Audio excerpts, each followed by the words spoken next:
Det vi står med her er det mest sælgende solcellepanel i Danmark. Det er Full Black, det er en 410 watts, og det er helt standard kanter herude. Det er super godt til langt de fleste projekter, men på tag med en hældning på 30 grader eller derunder, så dur det ikke, fordi vi har den her lille 5 mm kant herude.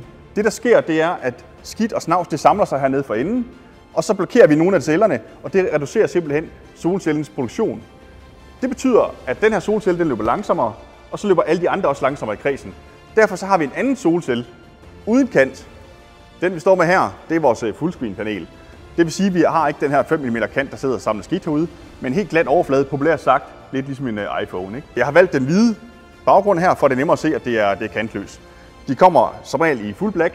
Den med den hvide folie bruger vi på industriejendomme osv., hvor at udseende ikke betyder så meget, men produktion betyder lidt mere.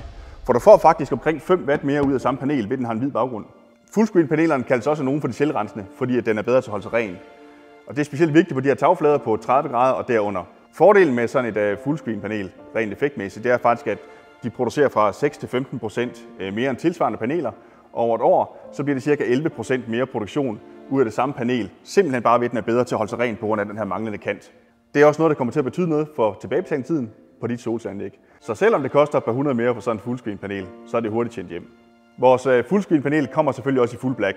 Det her er vores 430 watts, så har vi en 485 watts, og vi har en 580 watts. 580 watts er det, vi bruger til vores projekter, hvor det skal se rigtig godt ud.